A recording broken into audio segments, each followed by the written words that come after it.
हाँ कजरा मोहब्बत वाला अखियों में ऐसा डाला कजरे ने ले ली मेरी जान हाय रे मैं तेरे कुर्बान। परीक्षित का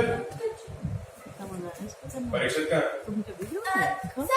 में लिखना पड़ेगा ना थोड़ी देर। वैसे भी आज पूजा छोटी रखी।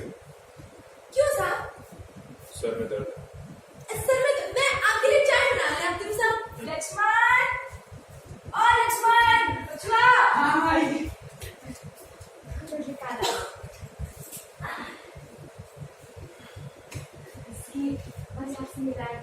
अच्छा इधर को डालो तो फिर बोल कुछ बातचीत करते रहना पड़ेगा क्योंकि यहाँ पे एक्शन चल रहा है इसलिए तुम्हारी ये एंट्री रखी तो आपस में बातचीत करना पड़ेगा तुम्हें कुछ ठीक है। बातचीत इन द सेंस कि एक तो दोनों का कनेक्शन इसमें निकल आया और तुम दोनों का प्यार तुम इससे कितना प्यार करते हो वो बिल्डअप होना चाहिए मतलब फर्स्ट से इसमें प्यार बढ़ना चाहिए। चलो बोलो डायलॉग। अच्छा है कमजोर हो गए पूरा दिन घूमते रहते हो अच्छा बच्चा नहीं बिगाड़ देगा रोज भी कर देना जू दिख गई इसकी बात दे दिया था जू दिख गई अरे घूमते हो ना उसके साथ बाल में जुआ पड़ गई है तो खा जाएगा जुआ आएगी बात